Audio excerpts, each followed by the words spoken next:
Scène de chaos à Madrid ce soir, l'ultime étape du Tour d'Espagne, interrompue puis stoppée net en cause des heurts entre policiers et manifestants pro-palestiniens. Vous le voyez sur ces images, ils étaient mobilisés contre la présence d'une équipe israélienne lors du Tour d'Espagne. On le voit, et puis ces mots de l'extrême droite espagnole ce soir.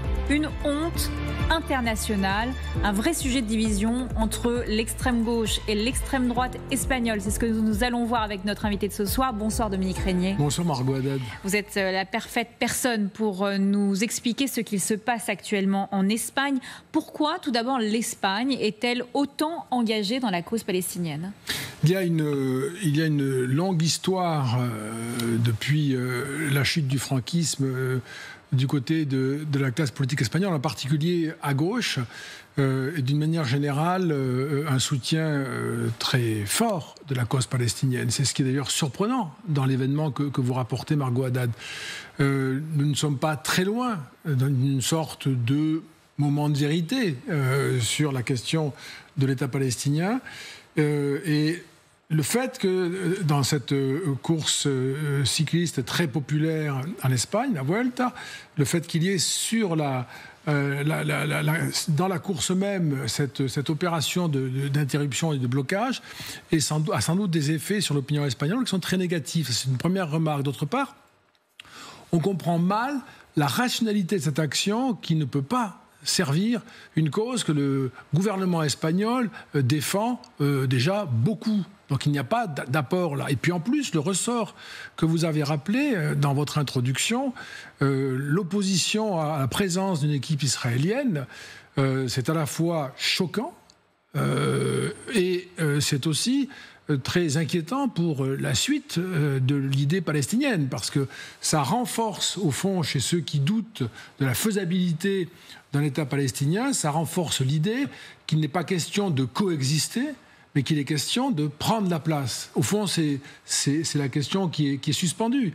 Certains vous diraient que c'est d'une manière punitive, parce que le sponsor de cette équipe israélienne aurait été affilié à Netanyahou et donc au gouvernement israélien, et que c'est leur envoyer un message qu'ils n'entendent pas. Non, mais enfin, je comprends ça, mais on dit cela, et à propos spécifiquement de la cause palestinienne, pour toute une série d'institutions, pour toute une série de manifestations, des festivals, des films, la présence de réalisateurs, la présence d'acteurs, de metteurs en scène, des sportifs, de chanteurs. On met en cause aujourd'hui les grandes compétitions, si je puis dire, de la chanson, l'Eurovision, parce qu'il y aurait une équipe ou des chanteurs israéliens. C'est quand même une modalité qui est réservée à la cause palestinienne, qui est réservée à Israël. Moi, ça me frappe beaucoup et qui est tout à fait incompréhensible. C'est autre chose de discuter la politique de Netanyahou, c'est autre chose de défendre la cause palestinienne et, de notre côté, essayer d'interdire, et y parvenir d'ailleurs, de toutes les façons possibles, par la pression et la crainte que cela produise ensuite des incidents, interdire que des ressortissants de l'État israélien, quelle que soit leur qualité par ailleurs, ne puissent pas participer à des manifestations où ils ont leur place. On change de registre, c'est évident. Et on démontre, moi je le redis, on démontre que cette idée de la solution à deux États n'est pas démontrée comme étant viable. Il n'y a pas cette idée de vivre à côté, il y a cette idée de vivre à la place, je le redis. Et donc cet événement-là, très visible en Espagne, et très visible en Europe, et je pense aussi dans le monde par voie de conséquence, parce qu'il y a cette question qui est très présente et qui sera bientôt discutée à l'ONU, nous montre une évolution de l'opposition entre des points de vue différents, qui a du mal aujourd'hui à se faire autrement qu'en demandant l'exclusion de celui qui a un point de vue différent ou qui représente à mes yeux un point de vue différent. Et ça, c'est une évolution très forte de notre débat public. Et ça signifie une perte de la liberté de débattre dans nos sociétés. Vous avez décrypté avec la Fondapol les résultats électoraux des populistes lors des dernières élections en Europe. Alors on va regarder dans ce pays extrêmement divisé qu'est l'Espagne, par exemple. Tout d'abord avec le vote populiste de droite, avec des votes particulièrement élevés en France, en Italie et en Pologne. Et également le vote populiste de gauche qu'on va voir sur une autre carte, avec des votes particulièrement élevés en Grèce, en Slovaquie, également en Espagne. Et puis le score des deux ailes réunies qu'on voit sur cette autre carte qu'on a reproduit ce soir, où là on voit un score très élevé, surtout en Italie, République tchèque, Slovaquie, Hongrie, France, Pologne et même en Lettonie. Pourquoi ce besoin de radicalité, j'ai envie de dire, au sein de nos sociétés européennes? Alors je dirais que on a l'illustration de ce que l'on appelle aujourd'hui la polarisation, c'est-à-dire qu'apparaissent dans nos démocraties des forces qui s'expriment de manière très intense dans une adversité qui paraît très conflictuelle, avec au pôle, d'un côté à gauche, de l'autre à droite, des radicalités qui sont portées dans les parlements aussi, pas simplement dans la rue, et qui montrent une logique de l'affrontement. C'est une des... Alors il y a plein de raisons bien sûr, mais une des raisons, c'est l'effondrement des partis de gouvernement qui font un peu le bloc central, si je puis dire. La France est un modèle de cela, et ce n'est pas le seul pays, vous l'avez dit. L'effondrement du bloc central dans tous les pays de l'Europe, qui ont beaucoup de mal à faire face aux difficultés de toute nature, en particulier, il faut quand même le dire, à réguler l'immigration et à réaliser l'intégration. Ça, c'est quand même le facteur, le fagot principal, je dirais, aujourd'hui, qui peut avoir un lien avec la question identitaire, comme l'on dit. Moi, je parle de patrimoine immatériel, le fait de se sentir ou pas chez soi. Donc, les difficultés de ce bloc central. Il y a aussi évidemment un rôle certain des réseaux sociaux, ce nouvel espace médiatique qui est un espace qui sans arrêt est porté au plus haut degré de la confrontation. On y trouve des choses merveilleuses. Je ne veux pas réduire les réseaux sociaux à des affrontements violents, vulgaires ou dangereux. On y trouve des choses merveilleuses, mais malgré tout, ce sont de fabuleux véhicules pour ces pensées radicales. Et puis il y a l'histoire, la réalité, ce qui nous arrive. Les grandes difficultés de l'Occident, les grandes questions qu'autrefois on arrivait quand même à traiter d'une manière à peu près correcte. Typiquement, par exemple, la question d'une hypothèse des deux États ou la question palestinienne, mais d'autres questions encore, sont aujourd'hui au fond des sujets qui vont embraser une société, non pas en discussion, mais en confrontation. Et le résultat, Margot Haddad, c'est qu'on ne supporte plus physiquement la présence de la personne qui ne pense pas comme nous. Et cela se voit dans les universités, cela se voit sur la place publique, dans les assemblées aussi, cela se voit. La fin de la nuance, d'une certaine manière. Il n'y a plus de nuance, mais il n'y a même plus de tolérance à l'égard de l'autre.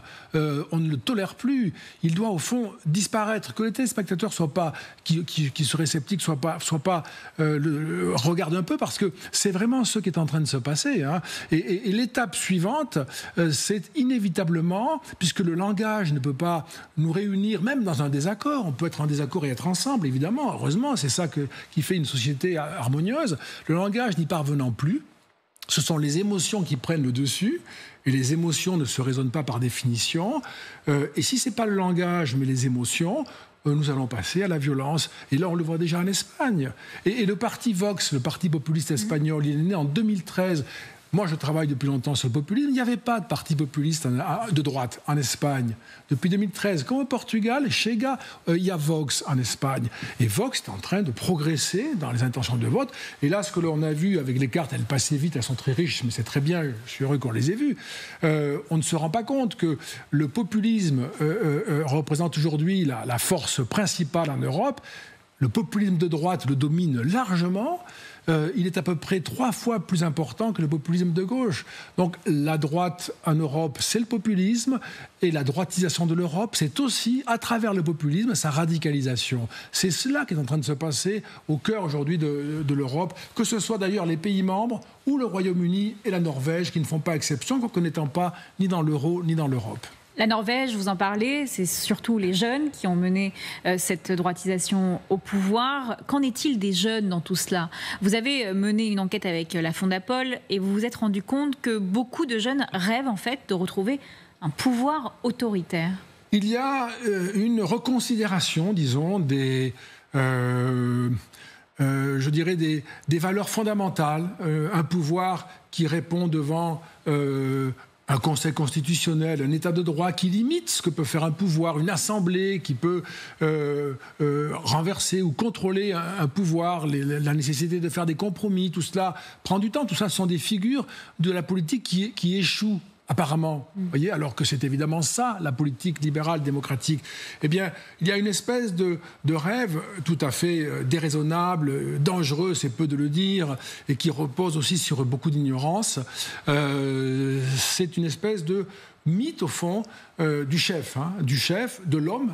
On ne pense pas vraiment à la femme, alors que beaucoup de partis populistes sont dirigés par des femmes et représentés par des femmes. C'est un sujet très important. Mais on pense à l'homme fort qui va décider, sans perdre de temps, ni avec les parlementaires, ni avec les juges, ni avec les journalistes. Mais comment vous expliquez cet échec, justement, du dialogue, de ce qui fonde un peu l'état de droit? Comment vous expliquez ça? Alors, là aussi, ce sont des questions à la fois légitimes et très difficiles, Margot Haddad, mais je dirais que expliquer la montée en puissance, ce scepticisme parmi les nouvelles générations, mais c'est très présent aussi chez les générations plus anciennes, c'est aussi le résultat d'un sentiment qui n'est pas tout à fait volé, qui n'est pas sans fondement, que les élites gouvernementales, depuis quelques décennies, ont échoué. Alors les uns vont constater, c'est le cas en France, que nous avons des comptes dans un état désastreux, que ce n'est pas pour cela que nous avons des services publics performants, ni un pays tout à fait prêt pour faire la guerre s'il le faut. Et donc une sorte de... que les retraites, sans faire des retraités, des personnes qui vivent très confortablement, pour la plupart, ce n'est pas tout à fait le cas, mais prennent beaucoup d'argent aux jeunes actifs, puisque c'est le mécanisme. On a ce problème, par exemple, en Norvège. Les jeunes en Norvège, les moins de 30 ans, qui ont voté pour le Parti du Progrès, qui pour la première fois de son histoire est le deuxième parti de Norvège, eh bien les jeunes ont protesté contre l'excès d'impôts. Ils veulent retrouver leur argent. Ils ont protesté contre le déclin de la liberté. Ils ont protesté contre la redistribution et l'égalitarisme en Norvège, ces grands pays sociodémocrates. On voit ces jeunes-là en Norvège, justement, voilà, qui se sont mobilisés pour ce parti d'extrême droite. Alors, c'est un parti populiste. Il n'y a pas de racisme dans ce parti du progrès en Norvège. Mais il y a une revendication très forte. Et je voudrais, si je peux l'ajouter, Margot Haddad, souligner un aspect très important. On sait par la sociologie, mais surtout la sociologie américaine et scandinave, car la sociologie française s'y est peu intéressée, on sait que dans une société multiculturelle, l'idée de l'État-providence ne fait plus consensus. Parce que l'idée qu'une partie de mes revenus vont être distribués à des personnes que je ne connais pas, cette idée, elle est soutenue dans les sociétés homogènes. Elle ne l'est plus dans les sociétés où on a le sentiment que je vais donner, sans le vouloir, par obligation, une partie de mes revenus à des personnes dont je ne sais même pas si nos valeurs sont convergentes. C'est pour ça que le seul pays de gauche en Europe, vraiment de gauche, qui a réussi à trouver la solution pour préserver ce modèle social de redistribution entre nous, c'est le Danemark, parce qu'il a mis en place, et les sociodémocrates gouvernent le Danemark, parce qu'il a mis en place une politique très stricte de contrôle de l'immigration et très forte d'intégration des arrivants sur la base des valeurs communes. Parce que c'est la condition, disent les Danois, pour que la société danoise reste fidèle à ce modèle généreux de redistribution. Les Norvégiens ne l'ont pas fait, les Suédois non plus. Les Finlandais, pas encore assez, et ils en paient le prix. La gauche social-démocrate est éliminée. Je pense que la gauche est en train de disparaître du continent européen. Justement, allons de l'autre côté de la Manche, puisque l'immigration dont vous parlez, c'est ce dont il a été question lors de ces manifestations au Royaume-Uni avec le militant nationaliste Tommy Robinson qui a réuni plus de 100 000 personnes hier à Londres. Écoutez son discours. Aujourd'hui, c'est le début d'une révolution culturelle en Grande-Bretagne. C'est notre moment. La révolution a commencé. Ils ont réussi à nous faire taire pendant 20 ans avec des étiquettes. Racistes, islamophobes, appartenant à l'extrême droite. Cela ne fonctionne plus.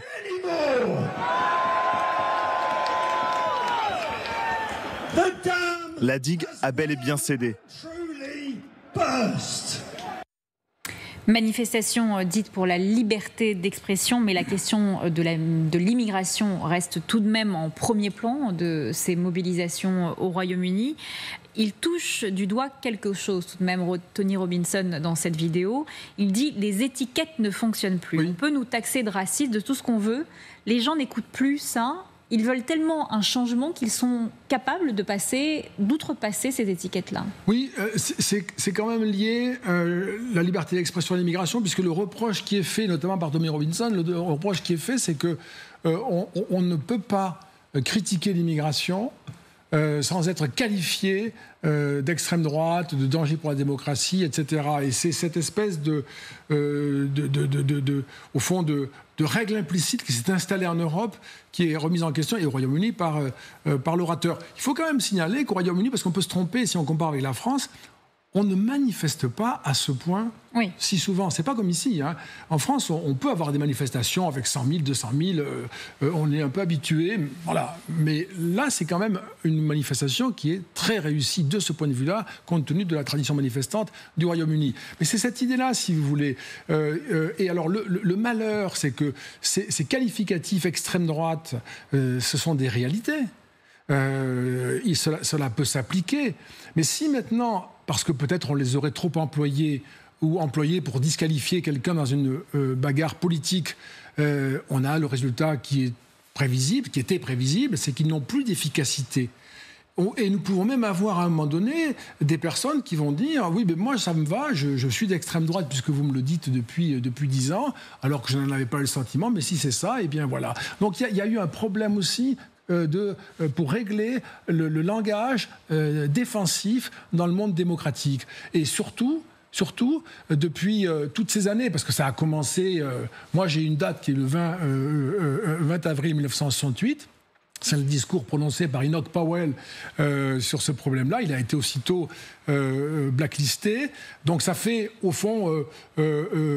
40 ans, 50 ans, qu'on ne peut pas vraiment dire que la classe politique a appris, la classe politique du groupe central a appris à forger le vocabulaire, les énoncés qui nous permettaient de faire de ce sujet, l'immigration, qui est un sujet neutre en soi, un grand sujet de débat public modéré, constructif et de politique publique nécessaire. Car il faut des politiques publiques pour gouverner les flux migratoires, évidemment. Mais est-ce que les stratégies évoquées par le bloc central, comme on dit en France, sont les bonnes? On se rappelle par exemple des mots d'Emmanuel Macron qualifiant ces partis européens qui se rassemblaient d'international réactionnaire, mais également la stratégie lors des élections européennes qui visait à être contre les partis d'extrême droite. Est-ce que ce message a encore du sens? Alors, les résultats montrent que ça n'a aucun effet et que peut-être même ça fait partie de ceux qui poussent les scores de ces partis politiques. Le record pour les partis populistes de droite, c'était en 2019 aux européennes. Ce record a été battu en 2024. On n'a jamais eu autant de députés de la droite populiste, des droites populistes en Europe que depuis 2024, et à la vitesse à laquelle ça évolue au plan national, dans les pays de l'Union européenne, on peut prédire que ce sera la première force politique aux prochaines élections européennes. Donc ça ne marche pas du tout, et on n'a pas utilisé les bons termes. Le président Macron a eu tort de parler d'international réactionnaire. C'est une qualification idéologique, mais pas objective. Ils ne se sentent pas réactionnaires. Ils se sentent révolutionnaires. C'est tout à fait... c'est une erreur fondamentale. Ça n'entre pas dans les oreilles. Vous vous sentez concerné si vous avez le sentiment de vouloir revenir avec sur toute une série de valeurs. Mais par exemple, typiquement, le Parti du Progrès, qui n'est pas dans l'Union européenne, le Parti du Progrès norvégien, il se sent lui-même révolutionnaire. Il ne veut plus d'impôts.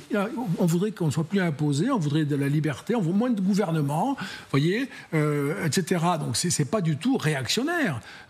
Donc ce sont de mauvais qualificatifs à appliquer qui montrent d'ailleurs qu'on ne connaît pas ces mouvements, qu'on n'a pas voulu les étudier. Et Enfin, pour l'Europe, il y a la question, je veux quand même le dire, 2024, pour les élections européennes, il y a la question de l'immigration qui a été très très mal traitée par la commission précédente. Ils s'en sont occupés vraiment en 2024 avant les élections, trop tard. Et la question de l'écologie, qui a été mal comprise, qui est apparue comme punitive, coercitive, décroissante, et qui a soulevé pas simplement les agriculteurs et les industriels et les commerçants, mais aussi les salariés qui voulaient vivre dans une société prospère. On avait l'air de leur promettre que c'était la fin. Donc il y a aussi des grands sujets comme ça qui ont été très très mal présentés, très mal mis en place, et qui ont fait au fond fomenter, je dirais, une sorte d'insurrection électorale. Il y a un homme qui semble rassembler, en tous les cas, ces différents groupes, ces différents partis, ces différents mouvements.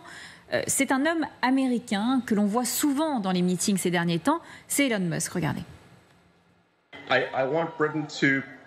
Je veux que la Grande-Bretagne soit la plus grande possible et qu'elle reste la Grande-Bretagne. Je crois qu'il y a quelque chose de beau dans le fait d'être britannique. Et ce que je vois, c'est la destruction de ce pays, avec une incapacité du gouvernement à contrôler l'immigration massive et à protéger sa population. Vous dites justement, Dominique Régnier, que ces mouvements n'ont rien à voir, mais comment vous expliquez que cette connivence dépasse quand même les frontières ? Oui, Elon Musk, c'est un cas complexe, parce que je ne suis pas en mesure de connaître tous ces compartiments de jeu. Voilà. Donc, c'est un homme d'affaires aussi.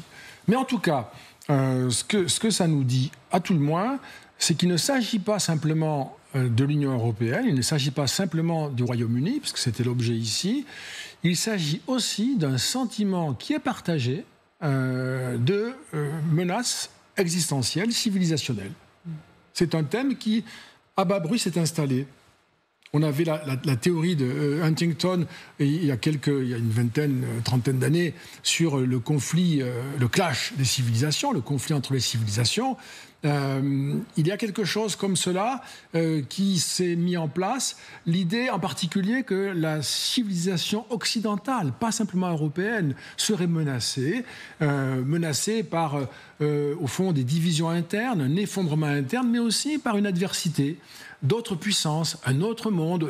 Je ne sais pas si la grande réunion qui a eu lieu à Shanghai, organisée par Xi Jinping et toute sa troupe, n'a pas été une espèce de signal de plus, de même que des formes de contentieux interculturels dans nos sociétés, en raison de la diversité des communautés qui la composent, donnent le sentiment à beaucoup, on le voit dans les résultats électoraux, à beaucoup que, au fond, leur style de vie est en train d'être altéré, certaines personnes pensent attaqué, et qu'il faut donc le défendre pour défendre un modèle qui est celui de l'Occident. Ça devient quelque chose comme cela. Et là, mais un Occident quoi ? Un Occident chrétien, de fait ? Un Occident, alors il peut être chrétien, ça peut être il y a de ça aussi. Parce qu'en fait, c'est une très bonne question, parce que c'est composé de différents éléments. Et comme souvent dans ces situations-là, plusieurs projections sont faites.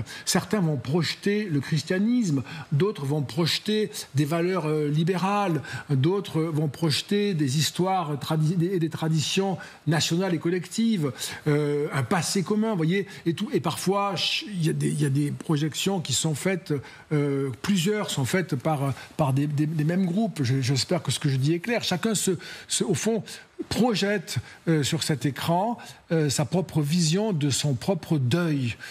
Mais il est certain qu'aujourd'hui, dans le grand bouleversement dans lequel nous sommes, les Européens ont le sentiment d'être orphelins de leur grandeur, de ne pas voir de relève se présenter, et donc une sorte de révolte contre cette solitude, au fond. Dans le cortège londonien, il y avait également des pancartes à l'effigie de Charlie Kirk, l'influenceur MAGA, qui a été tué, assassiné lors d'un meeting après cette séquence au Parlement européen. Regardez. Le meurtre de Charlie Kirk, militant politique, mari, père aimant et patriote, a choqué le monde entier. Nous devons condamner fermement la violence politique et les discours qui incitent à la violence.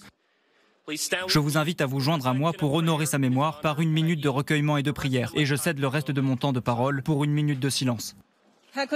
Nous en avons discuté. Et vous savez que la présidente du Parlement européen, Roberta Metsola, a refusé d'observer 1 minute de silence.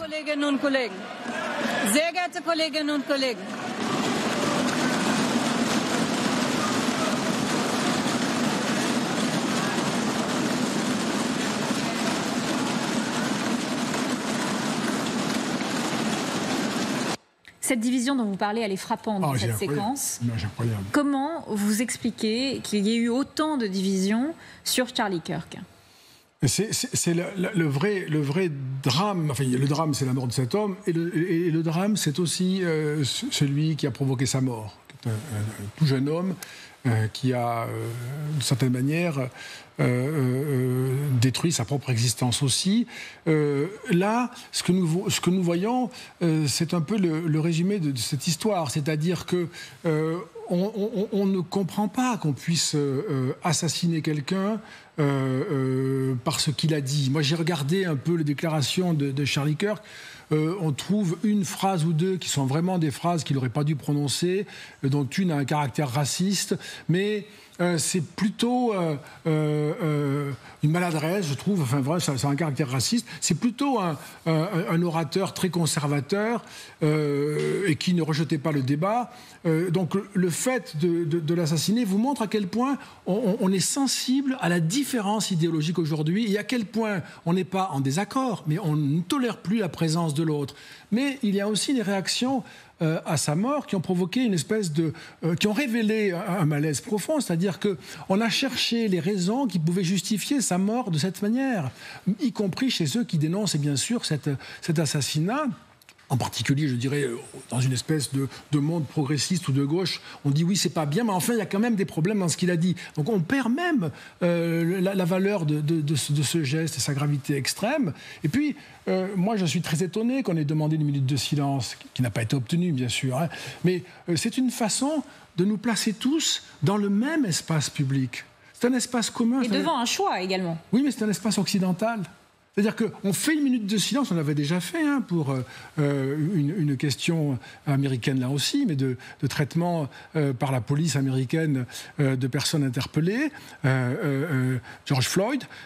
On a comme incorporé nous tous l'idée que nous sommes dans cet même espace et qu'à l'intérieur, nous nous affrontons entre nous. Et au fond, Elon Musk est quelqu'un qui fait partie de ce jeu et qui donne, au fond, l'idée, moi je le crois en tout cas, qui donne l'idée d'organiser une minute de silence au sein des parlements européens. Là, on a, en quelque sorte, occidentalisé le Parlement européen, on l'a déseuropéanisé, mais nous ne sommes pas du tout dans une situation satisfaisante parce que nous ne sommes pas arrivés collectivement à la conclusion que ce crime est abominable, qu'il faut le condamner absolument et qu'il nous faut réapprendre le désaccord.